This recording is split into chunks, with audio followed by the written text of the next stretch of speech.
Mim. Hey, Scarlett. Welcome back, guys. You're listening to Style Over Substance. We're just two friends talking about our experiences working inside the fashion industry and also our observations from outside the fashion industry. It's sometimes serious, but it's definitely always a good laugh. Always. We release new episodes every Tuesday. So subscribe on your favourite podcast listening platforms.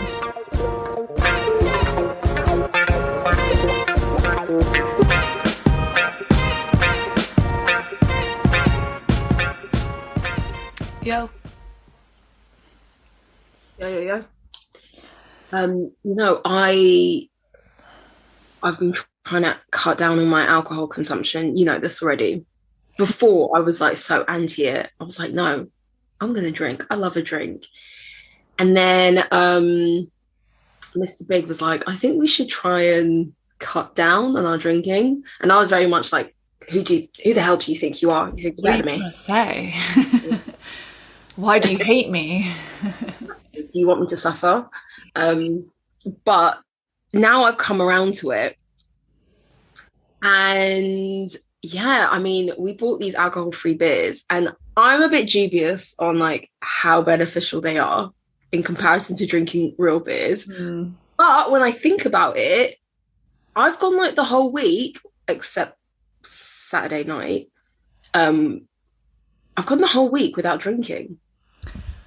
I tell you what, I am someone who's done dry January like a few times, maybe twice. Twice? Huh? I think you've done it more than twice. Yeah, I don't know. I haven't done it loads. But it actually, as soon as you get into the groove of it, I think it's a habit. It's literally like sort of 2-3 nights in, you're suddenly like, why do I ever drink in like the middle of like you're suddenly like, this is such a weird thing that I normally do. I suppose. And I mean, it doesn't necessarily improve my sleep or anything like that. But I think for some people it really does. And some people lose a lot of weight when they give it up and stuff. I see the benefits on both sides. And actually, I am sat here with, my work was giving out Seed Lip last week. Yeah. It's not nice. So I'm just now having tonic water. But I'm trying to kind of not drink. Yeah. Just so much. I'm actually not craving it as much, which is really weird. Because it's I'd be craving it more. I think it's these fake beers that give me the feeling of beer. Yeah. But I follow this beauty influencer. She's from Toronto. She's like gorgeous and she does like yoga or Pilates. I think she does it a lot. And she's just like quite a slim build. She's got shaved head. And she's actually really cool. She has like tattoos on both sides of her body, but they like mirror each other, each side. And she's got ones on her head. Anyway, I follow her. And she has mentioned that she's been sober for like 2 years or something. And normally I'm like, great for you. Like, I have no plans to be sober. But she recently posted a picture of herself from a few years ago, back when she still drank alcohol, to her now. And I saw this post after Mr. Big had like suggested the idea of cutting down that alcohol consumption. And when I saw the picture, it was like, you know, when they say you put on weight from alcohol or you bloat and you're like puffier, that was her. And compared to now, where she's like so trim, obviously she does other things, she works out, whatnot. But I was like, oh my God, that could be me if I give up alcohol. So I don't know, it just gave me the impetus to be like, let me try this. Yeah. I think it's funny. There are just certain times where I feel like I don't know. I stayed at, we had a family thing on the weekend and I packed my stuff so I could stay at my parents' house and not worry about driving, could just relax and have a drink. I only had 2 drinks, so I legally could have driven home. Yeah. And it just wasn't that kind of an evening. And there are so many times where I am driving home where I'm like, I wish I could have more. And I literally will like make myself a drink the moment I'm through the door back home. And it's just so funny that sometimes you're really into it. I actually follow a girl who, she's just like this glow up guide. She lost quite a lot of weight. I think she was like a size 14 and now she's like a size 6 to 8. And she has given up drinking, and she just didn't enjoy it, and she just feels so much better for it, and all of this stuff. And I was like, I'm not quite there, like definitely not, but I think I do want to cut down on just sort of midweek having a glass of something just for the sake of it. Maybe save it for occasions. Yeah, if I'm honest, I think that, oh my God, it sounds like an AA meeting, doesn't it? It sounds like we're really My name's Scarlett, and I'm a wino.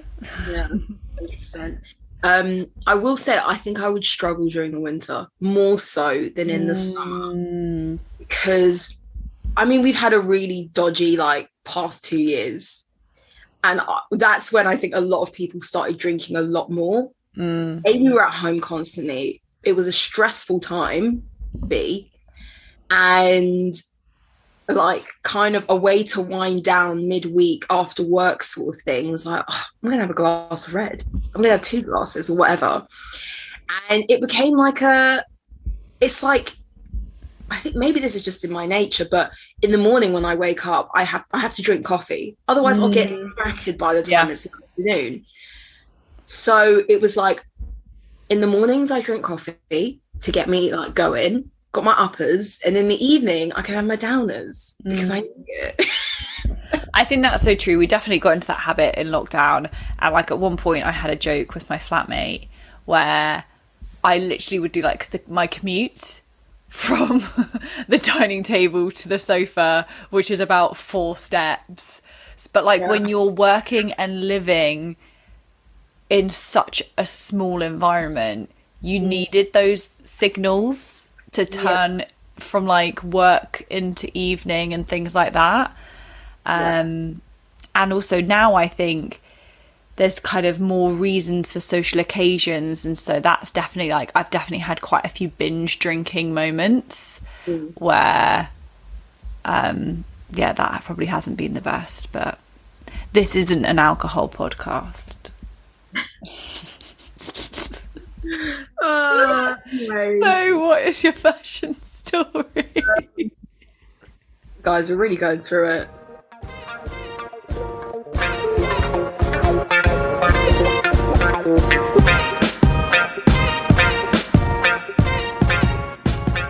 What's your fashion story?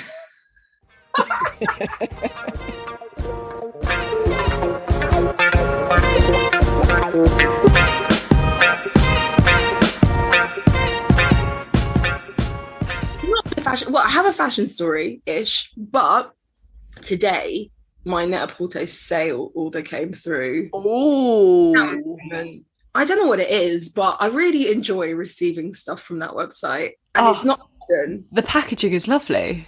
Yeah, I know, and you just feel fancy. I don't know what it is. It's that black tissue paper or something.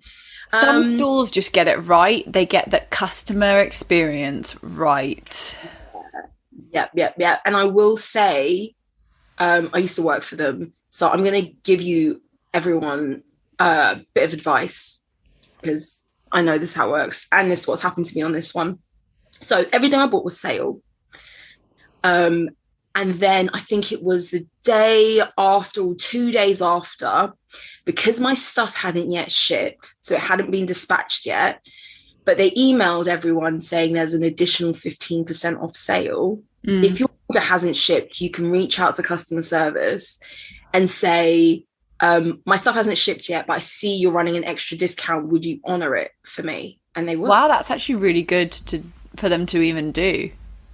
I know, but this is the sort of thing that I think if you've never worked in the industry before, people either, okay, there's 2 types of people. They don't know that you can ask for these sorts of things, or there are people who shopped, they shop at quite expensive brands, luxury brands, luxury websites, and they know that there's a level of service that's afforded to them because they spend so much money. I want to just make sure that everyone knows I didn't spend a ton of money. So, I'm not out here balling or anything, but there are those customers who do spend thousands with these websites, and they are used to a higher level of service. They know they can ask for things, and they have the balls to ask for things that like Joe Blogs wouldn't even know that she could ask for them. Yeah. So yeah, if ever you order something, guys, and it hasn't dispatched, maybe it's not just Net-a-Porter, but maybe it's like other ones like Modo Operandi and whatnot. If it hasn't dispatched and an additional discount is added to the same items that you've just bought, ask for them to honour it for you, and they'll issue a refund. I love that. Yeah. That wasn't my fashion story, but a quick one after that is the Azzedine Alaïa Haute Couture show. I mean, we were talking about last week. Was it last week or the week before? Revlon episode, anyway. And we said that we really appreciate when brands double down on what they're good at and what they know to be their like bread and butter and their brand ethos or whatever. And I don't know if you've seen the Alaïa show, but because he's passed and it's now under like a new creative direction, you can see how strong like the house codes are and how they've tried to honor that and continue it. And Azzedine Alaïa is like, it's super sleek and it's really sexy. There's not a lot of colors. It's like, it's black, white, black, yeah, it's in it, and very form fitting, but as you said, it's mostly black. And yeah, it's just like really like understated sexy, if that makes sense. That's what it is, like as for a brand. And yeah, I just felt like it really honored what the brand is, what it stands for, and I think it really has a place in like 2022 as well. I think that's really interesting that you think that they've managed to find that brand ethos and keep that consistent despite the fact that he's not there, because I actually think that must be really challenging to do. I mean, don't get me wrong, they have a very clear aesthetic, but you do find that often creators want to come in and sort of change it a little bit and put their own stamp on it. So yeah. And I think that again, it makes like financial sense as well, I think, to do something that other people aren't necessarily doing, because people buy into that. It's like, remember the days of like Hervé Leger, and that was his bread and butter, like bodycon, form fitting, tight fabric, and that if you go there, that's what you get, and that's what you're looking for.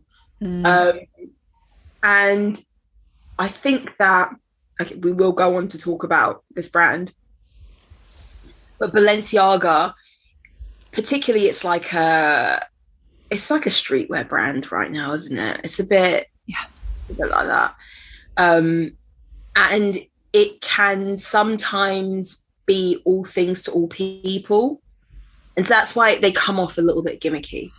But yeah. Interesting.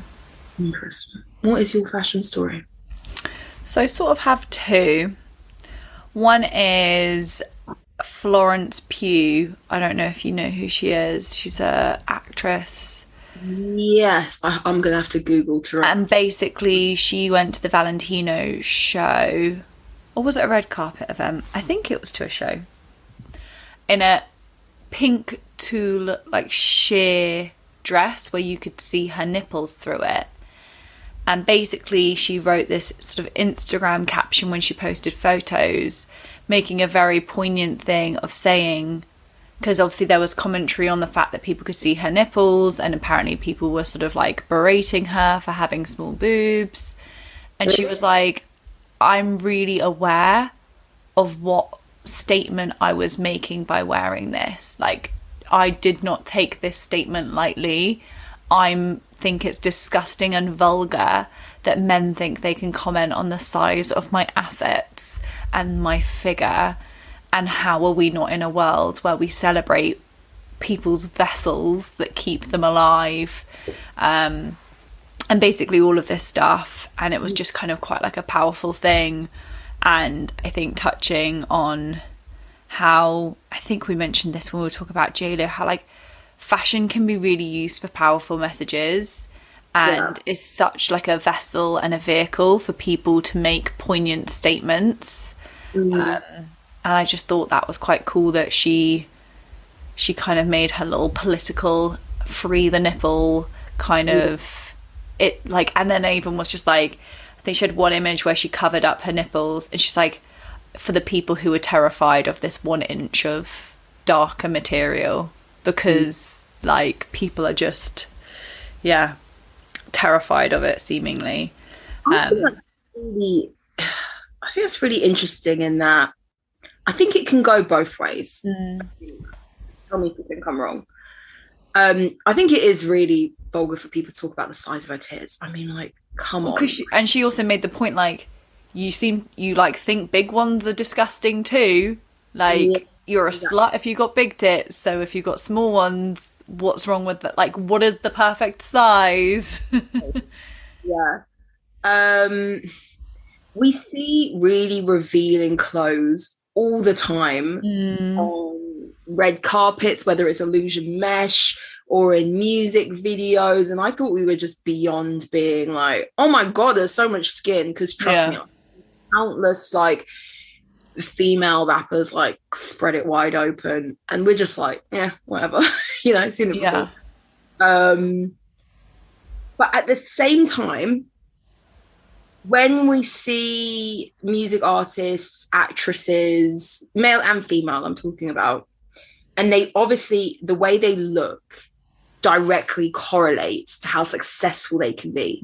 Your beauty makes you money in a sense.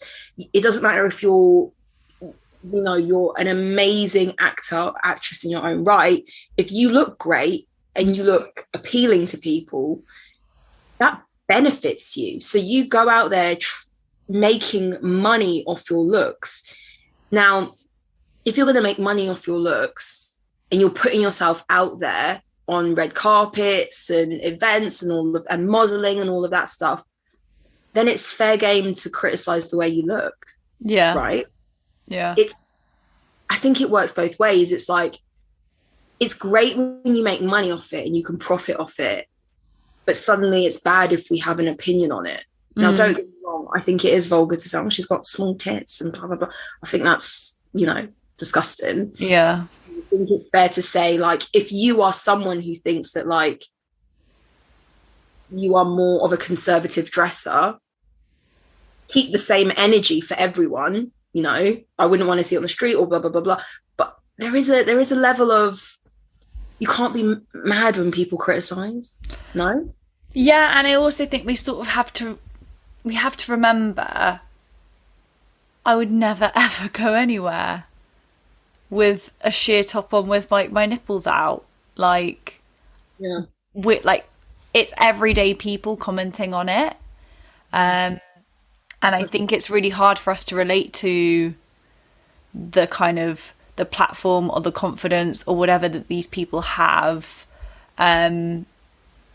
because we're just really regular, normal people who don't do an extraordinary job. Yeah. I think maybe it's easy for people who are part of Hollywood, who live in a Hollywood bubble, who see a lot of bold fashion statements, haute couture. They're always seeing out of the ordinary clothing. They are unaware of how, as you said, us normal folk perceive clothing and what we used to and what we do for ourselves. And because, you're right. I actually really liked the dress she was wearing. Yeah. I'm not that fussed about her nipples. That's just me. But having said that, even though I'm not fussed with her nipple, I would never leave my house with my nipples showing like that. So there is a disconnect between the two. Yeah, for sure.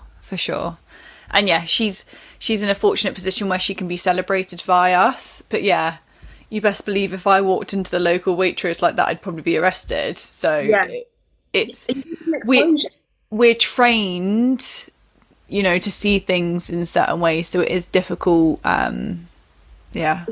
Such a good point you made. Like, legit, someone would call the police on you and say, "There's a woman flashing in Waitrose." You know, like there are kids. My kids here, yeah. You get booked for indecent exposure. If there was a man in a bush, if there's a man with like sheer trousers on with his schlong out, like what the fuck? It's true. When you live in Hollywood and you have your own bodyguard and you're being chauffeured everywhere, those you don't have those everyday interactions. That's not your real life. So yeah, it's a really good point you made, I think. Yeah. And then my second fashion story is I saw a recent Instagram post. I don't know which sister it was, if it was Kim or if it was Chloe. But these Kardashian sisters are shrinking. They are so skinny. And I think it was like a TikTok that showed like the evolution of Kim's body and how like drastically it's changed and how her bum has suddenly really disappeared. It used to look like stuck on, and now it kind of looks much more natural. And the same with Chloe, and Chloe is so skinny, and they're really like, essentially look just like their bones and muscle. And I just have such a prediction that they're changing the celebrated body type that they once created. So they once created that curves are beautiful, and hey, we can't help it, we've got big bums and that's how we were born, and we've got boobs and our stomachs aren't always flat, we try really hard, we wear waist trainers, but it's not natural to us. And now they've become like some hybrid of a really tiny skinny girl making like this crazy hourglass shape that is so not attainable for most people, bearing in mind they've had kids as well and they have like washboard looking abs and their boobs set up by themselves. I just think they're really, first of all, if you're a girl that's had a BBL because you want to look like them, you'll probably want your money back. But also it's just I think it's going to have a knock-on effect. I just feel like we could do a whole episode on this. I think there's so much to talk about. I think there's the issue of them drastically changing. First off, them getting a lot of work done and not being honest about it, and now changing their body so drastically, and how that will potentially, it may or may not, but how that will also affect beauty standards, quote unquote.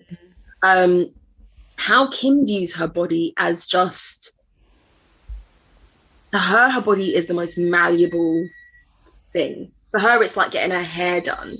Yeah. One day it's updo, the next day it's straight down. You know, like I genuinely feel like Kim treats her body as an accessory, and it's her biggest asset, and she knows it. And for us, normal people, we would think she's already had so much work done to her body. Same with Chloe as well. She's already had so much work done to her face and her body. We cannot even comprehend her having more. Like to most people, most people have nothing. Some people might get one, like a boob job. Might get lipo, and that's significant, and that's it. Or they might get their nose done and some lipo or something like that, and that's it. But to then go like every couple of years, you're getting liposuction, you're getting body contouring, you're getting fat, placements and brow lifts and lip filler. Like, oh my God, it's like never ending. That is what is kind of scary to me. What does she look like in real life?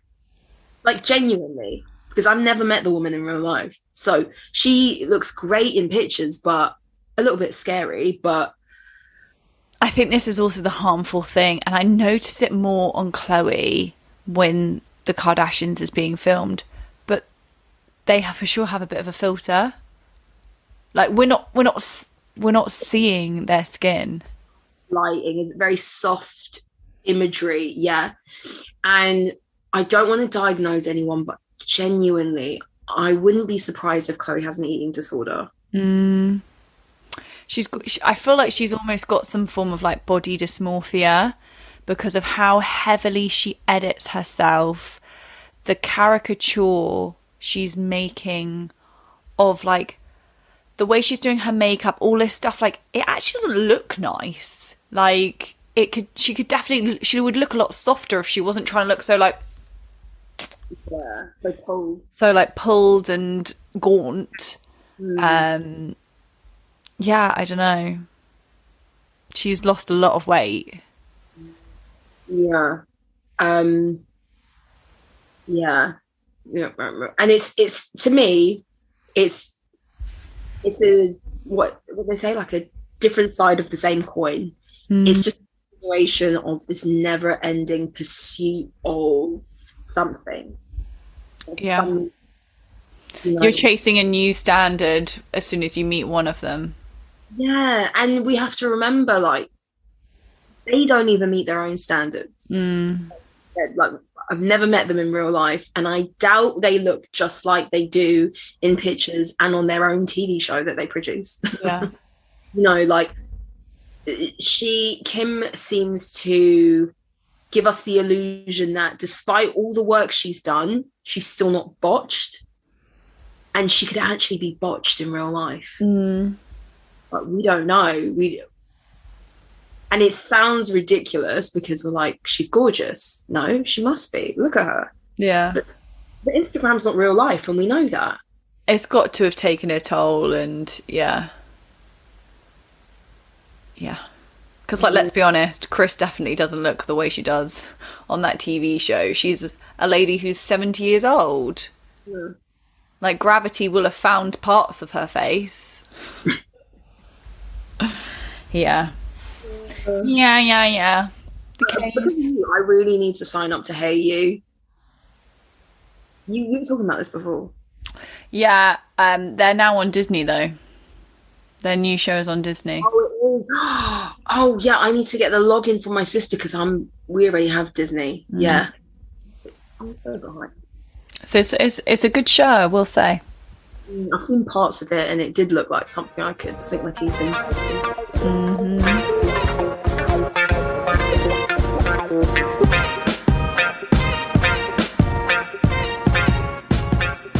We interrupt this broadcast to say, go follow us on Instagram. Our handle is @StyleOverSubstancePod.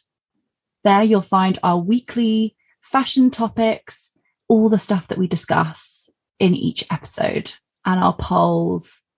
Or reach out to us at styleoversubstancepodcast@gmail.com for new suggestions of topic discussions, or even to share your own fashion stories. We also have a YouTube channel, Style Over Substance Podcast, if you'd rather listen to our episodes over there. Back to the episode.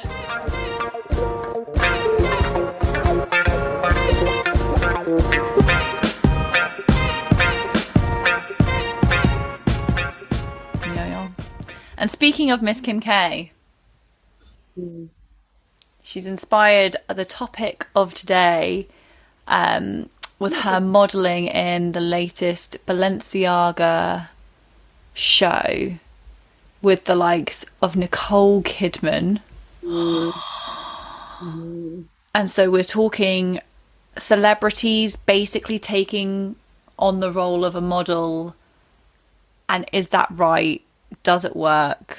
Should they? Why are they? And actually, I was thinking about this and researching sort of different topics and questions around celebrities being models and all of that stuff. And it made me think that models have really faced quite a lot of like difficulty, I would say, over the last 10 years with the rise of the Instagram influencer that's arrived and essentially also taken their jobs, in terms of there's now these people who have brand collaborations and they're ambassadors and they're suddenly becoming models and modelling for magazines. Like Zoella's been on the front of loads of covers blah, blah, blah. And now with celebrities also walking in shows, it's like it's making their job a bit more redundant. Yeah, that's such a good point to start off with. You're right. Instagram, I would say single-handedly in like the West at least, has really knocked models off their pedestal. Before, like off the back of like the 90s and the 2000s, a model was like, you were either in catalog, you were in runways, or like ad campaigns. And that was a legit profession. It's not something everyone could do. It's not something that everyone was allowed to be part of. You know, it was an elite club. It was an elite club. And a club you have to sort of be invited into. You had to sort of have been scouted. It was a big deal. And like you said, you got categorized. If you were just a bit cutesy, you were catalogue. If you kind of looked a bit peculiar, you'd maybe be high fashion. Like, yeah. Right. And remember growing up, it was like, this girl got scouted in Topshop in Oxford. Yeah. And not by one of those like weird people who would just invite you to like a photo session, you know, and like you'd just be walking around and someone would be like, do you want to come have your pictures taken? It was like proper, like people would get scouted. Yeah. Not pay £160 to get dressed up for the day. No, yeah, the scouting story was part of a model's appeal. And you were leggy, and you had, as you said, you had a cute face, or you had an edgy face, and you had an edgy haircut. And there was, as you said, you were categorized based on your look. And that would determine the direction that your career went into. And then along came Instagram, and everyone could put themselves out there, and YouTube as well. And now, especially when you watch things like Love Island, for example, and people say, oh, what do you do? And they're like, oh, I'm a model. And instantly now people think, oh, she's an Instagram baddie, or she's like an Instagram model. And she just, you know, she posts pictures of herself or himself, either in the gym, in tight Gymshark fits, or bikinis. And that's, or pictures of them in trackies up against a Range Rover, and they make a killing off it on Instagram. And I'm not knocking the profession at all, because literally, if I could earn 6 figures a year on posting pictures of myself, I'd be I'd be doing it. But now the term of model doesn't come with the same connotations that it used to 20 years ago, more than that as well, 30 years ago. Yeah, and I think I've said this in a previous episode, but the last sort of famous model I'm aware of hitting the scene is Kaya Gerber. Yeah. Like, I haven't... Hailey Baldwin, didn't she? Yeah, so she was kind of after the wave of like Hailey Baldwin, Kendall, like the GGs. The GGs, the Deeds, the GGs. After that wave, but I wouldn't say there are any. Maybe I'm older and I'm not as in tune, but I don't know of any high-profile models since her. And I wonder if that's because we're seeing that, and maybe this was the problem in the first place, is that we had sort of the top models in the 90s, and in the noughties, yeah, there were still top models, blah, blah, blah. But they have now become maybe it's because everyone becomes a rounded celebrity and no one kind of sticks in their lane, right? Like Hailey Bieber, she's got a skincare range. Kendall Jenner got some tequila company. Like, they all don't just stick in their lane. So maybe it's because there's some rounded celebrity that it blurs the line of when celebrities try and become models. But something's gone wrong to kind of wish-wash the model industry. I think you're right in that everyone now, whether you're a model or you're an influencer or you're an actor or whatever, everyone just falls into that general celeb. Even if you're a rapper, you're now rappers have like chicken wing chains. Like, Oh my God. Ed Sheeran has like clothing now. he's not really a guy that I would go for, Yeah. for fashion advice. But anyway, everyone becomes a celebrity. So to the point of, should celebrities be models? It's kind of like, well, then why not? Because models are celebrities. Exactly. I mean, up until this point, we've seen celebrities, so people who aren't models, everyone except models, be on the face of magazines. And they've, up until now, done relatively good jobs. I mean, they're a famous face, gorgeous, in nice clothing, in a static image on a magazine. And it's kind of just made sense because people are able to flog anything. They put their face on something, it will sell. But I think what we've seen from this Balenciaga show is that, you know what? They don't have what it takes to be an actual model. So we saw Christine Quinn from Selling Sunset. We saw, as you mentioned, that scary lady. Nicole Kidman.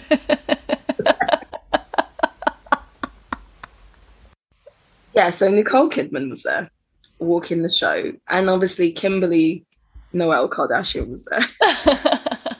And yeah, their walks were static, was rigid. Their eyes were a bit scary. Now, because they all kind of gave us the same look, I wonder... vibe. Yeah, gormless. I wonder if they were told to look that way. But then... But the other models kind of didn't, right? Yeah. To be honest, Naomi Campbell always just walks the way she wants to walk. Yeah. I don't think she ever really This is my world, yeah. She's always got that straight, like bone straight hair, regardless of what the theme is. I don't care what the styling is. This is how I'm turning up. How I want my look to look like. She's always giving us sexy legs, regardless of if it's a sexy show. Of the skirt length. And when she walked out after them, it was like, oh yeah, this is what being a model is. Is she's putting me at ease. I don't know what it was, but she gave some life to the garments that the other three did not. Maybe it was the thing where each one of them in their heads was thinking, I need to look high fashion. I need to look like a certain way, you know? And they were making a caricature of what it means to walk in an haute couture show. I don't know. That's the only reasoning that I could come up with. It was just... I just don't even know how to describe it. It just was like... really wooden. I definitely expected better than from Kim. I mean, I expect nothing from Nicole. The clothes were tight and all of that stuff, but I don't know. Even just where the show was held was kind of, I thought, a bit unusual. Sort of, it looked like a really like, I don't know. I don't know if it suited the clothes. Maybe it was on purpose. Who knows? I think that's the same place that they did last year's haute couture show, and it's essentially it's like a replica of the original room. It's probably the same. Yeah, it gives me the rooms that you would have done shows in original. Like, yeah, it gives me that vibe. Kind of kept the same aesthetic of what it was like in the 40s or whatever. Yeah. When Balenciaga originally was doing haute couture. Yeah. But obviously the clothes kind of look a bit bonkers against that backdrop. I mean, I had sent you a picture of Nicole Kidman the day before this show, wondering why the hell she was suddenly becoming some Kim K 2.0 with her Batman glasses on. But you just, if I were a celebrity, I would have wanted walk training, or I wouldn't have wanted to be out of my depth. And I think you sent me a TikTok, and a girl made just a really brilliant point that it's not that easy to be a model. And like you said, people can pose, and like you can, let's be honest, if you're famous, you're probably attractive. It's a general rule.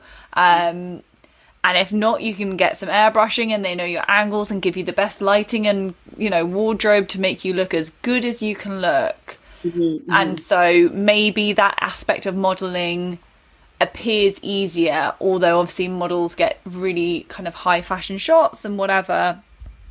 But this live action modeling, it makes you realize how hard it is to actually walk and not look gormless, and have your eyes sort of scanning the room and looking bright, but also knowing where you're going, and to channel what you need it to, and have a confidence about you, and your walk to say something that's like you're walking with a purpose, but you're not moving too much, and you're letting, like, it's actually a lot of work, and I definitely couldn't do it myself. And I think it's a reminder of the skill that is involved in it all. And let's be honest, how big a deal did they used to make the walk? If you ever watched America's Next Top Model, when the girls would be sent out to castings, they'd have to do their walk, how that was the biggest deal, was like if you had a good walk or not. Yeah, well, that's the thing, when you're a celebrity, you get to bypass all those gatekeepers, really. You get in through the back door, and that is quite often the criticism of a lot of these nepotism babies, who are, you know, like the Kendalls, the Gigi, the Bellas, the Kayas, whether their mums were models back in the day themselves, or they are just a Kardashian Jenner. They haven't had to go through as rigorous criticisms and rigorous training and all of that in order to get these top jobs, walking for like the biggest shows in the world. So yeah, when you're Kim Kardashian, you're not necessarily going to say, you know what, I really need help on my walk. I don't think I'm going to do it justice. You're going to be like, I'm Kim Kardashian. I've got this. I've modeled. I know my best angles. I know what I'm doing. And there's not going to be that level of humility, because as far as she's concerned, her body is her asset. Like, of course she knows what she's doing. Then you've got Christine Quinn, who is full of herself anyway. She thinks probably because she spends... And she probably is like, it's about damn time that I've been invited to do this. Yeah. Oh, because she spends like $1 million each year in Balenciaga. You know, she probably thinks that it's like, you know, if you're like really wealthy, okay, we don't know that, but we know, like, we've worked in the industry, so we'll know one day. Sure. Sure. Those customers who are like big spenders, VIP spenders, the gold members, they're in the top tier.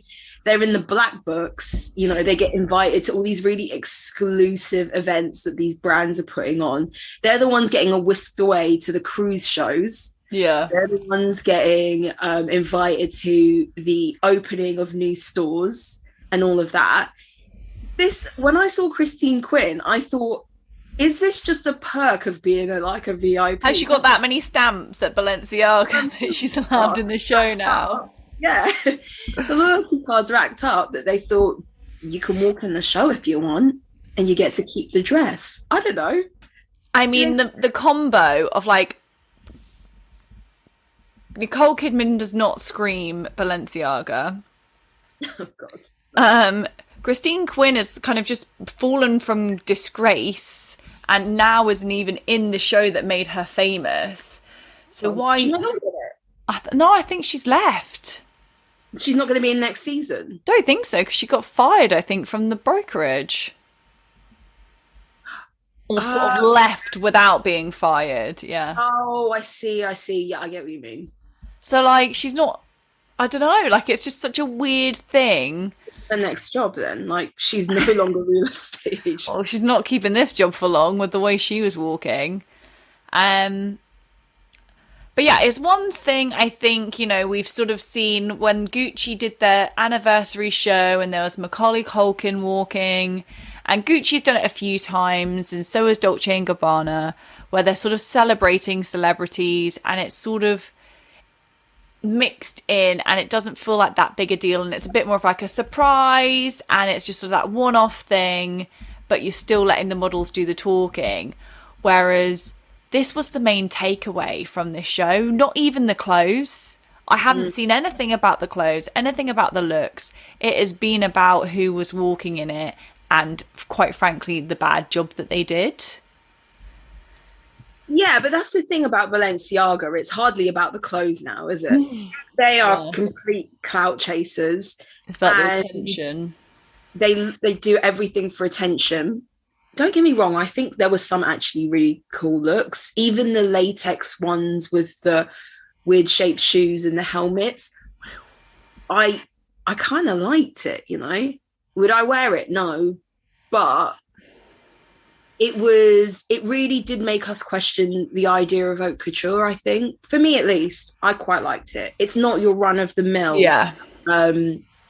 Sequins, beading, and stitching that you always see.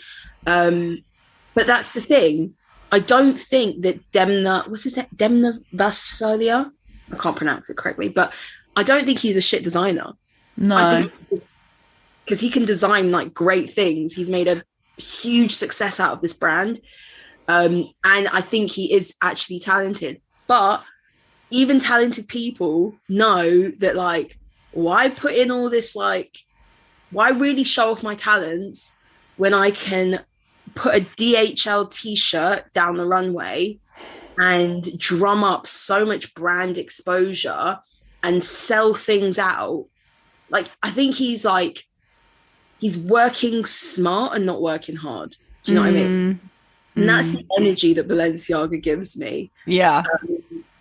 So I think that having these celebs walk in this really shit way and allowing them to do a really bad job of it is part of the hype of this brand. Like, all exposure is good exposure for Balenciaga, I think. You know Tracy Ellis Ross? Yeah.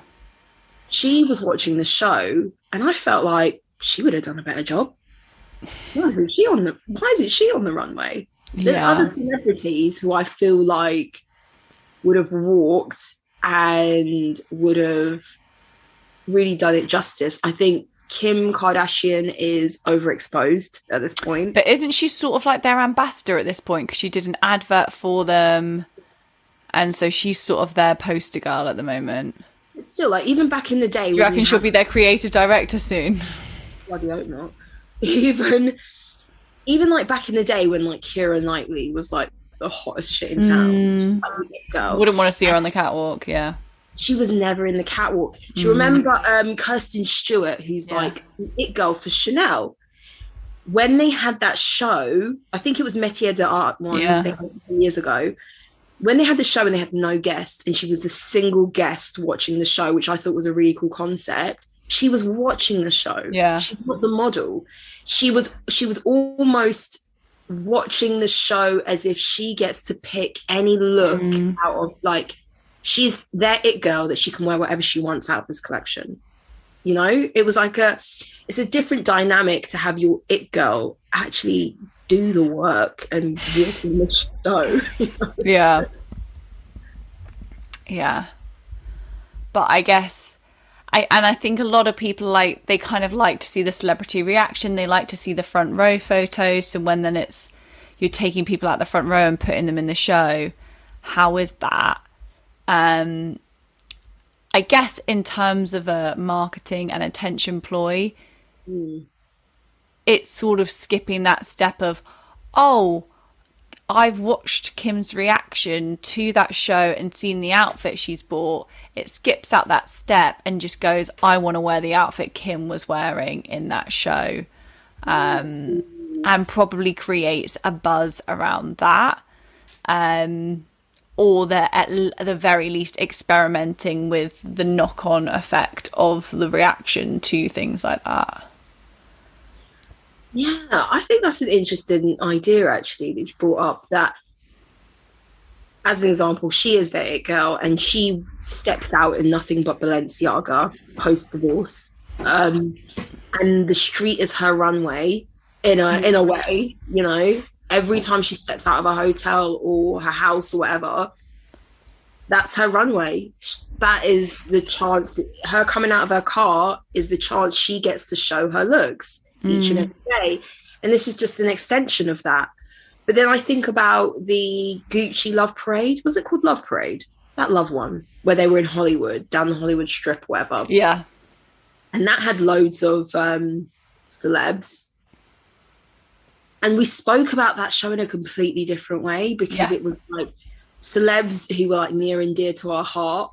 Well, I think they just weren't obvious, or like Macaulay Culkin sort of came out from hiding, it felt like, to feature in that show. Yeah, but everyone loves him, and everyone's like, I'm so happy that he's doing well. He looks and he's healthy. And no one's looking at Kim going, I'm so, you know what, good for you. Exactly. And there were other celebs who walked. I can't remember it anymore, but he definitely was like the biggest one. And they all walked. Jeff Goldblum did one recently, like a Prada one or something. But again, you're like, yes, Jeff. Oh, and there was that other actor, I can't remember his name, but sort of like same age range, kind of vibe. And we watch them like, they look great. They look like they have fun, or they look like they're wearing stuff they would normally wear. Or it was a completely different vibe. I remember thinking like, oh, well, this is fun. This is different. But this Balenciaga one just seemed pretentious for some reason. Yeah. But a passing comment you made, it was more of a joke than anything. And you said that, oh, well, maybe Kim's going to be creative directing this now.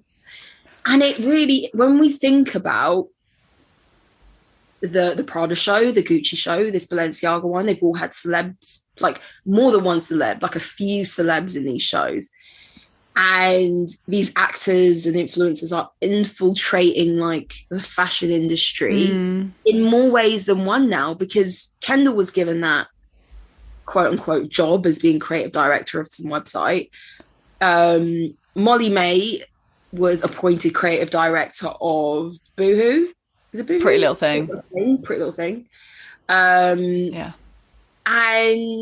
they are now like infiltrating the fashion industry in a different way to how we've seen them in the past. They're no longer just like collaborating with a brand to come out with a fashion collection, you know, like they're really coming at it from a different angle. Like they had Skims collaborating, well, not Kim, they had Kim's company and fashion brand collaborate with Fendi, a brand that is like a pretty big family run fashion house doing business deals with Skims. And they're no longer just doing collections by name only with celebs. It's like they're really bringing them on to be part of the business. Yeah, it's super peculiar. Really weird. I think this week's poll is really a question that I have for you, but we'll send it to everyone. Where else do you think that this celeb obsession is moving into in regards to the fashion industry? Where else do you think we're going to see celebs and influencers infiltrate fashion?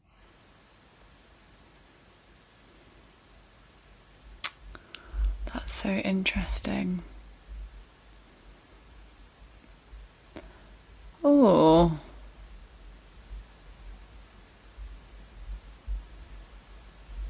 We're normally really good with ideas, you know.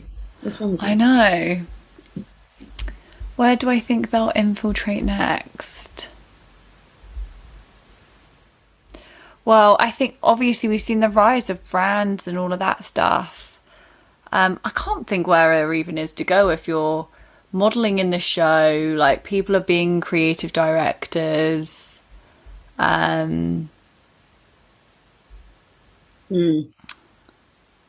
I don't know. I don't know. How about you? I think the only thing that pop up into my head is like, we've seen Adidas like partner with these local restaurants. We've seen Gucci open their restaurant. We had Tiffany and Co. open a cafe in Harrods, was it? Fendi's got their own cafe. These brands are like doing things. Maybe we'll have a celebrity chef or a food blogger, food influencer do this hybrid food meets fashion restaurant thing. That could be something. Yeah, and I guess we've also sort of had the train guy, Francis Bourgeois, like he infiltrated fashion.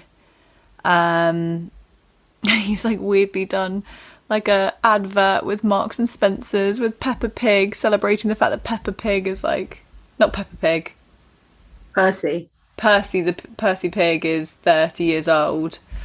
Same Percy. Yeah, I don't know if there'll just sort of be maybe more things like that. I don't know. I feel like the only thing that's sort of left to do, and I really hope it never happens, is like dedicate a collection to a person. Like them being the like muse. And I know that's Carl used to very much have his muses, but it wasn't so much I don't know, it just felt more natural. And I think Chanel's always worked on sort of muses. But yeah, I kind of feel like that's maybe the only way it could go now. Yeah, I know that lots of brands like Hermes and Gucci have a number of brands that are named after women, like Onassis, others. I can't remember now. The famous ones, the Birkins, the Jane Birkins and all that. That is nothing new. I think it would be cringe to see a contemporary celebrity get exalted into like iconic status with their own bag or their own collection. I think we just wouldn't like it because we know these celebs and who they really are, and they don't come with the glamour of yesteryear or the glamour of the Hollywood era. We just like, oh God, Gemma Collins with a Gucci bag named after her. I like Gemma, but still, we would still be thinking JC. We would be like, what is going on? She could have her own JC monogram on a Gucci bag. You heard it here first. Oh, see, this is what I'm saying. You're good with ideas. Oh, man. I kind of feel like they're just going to try and sort of take over the world, like music, film. I just think it's going to infiltrate all areas. And I just think poor models, don't become a model if you want to. There's no point. Unless you're absolutely otherworldly gorgeous. Yeah. Then, I mean, why even bother going to the fashion industry when you can literally just post pictures on Instagram? Yeah, on Instagram. And get paid like 20 grand a post or whatever.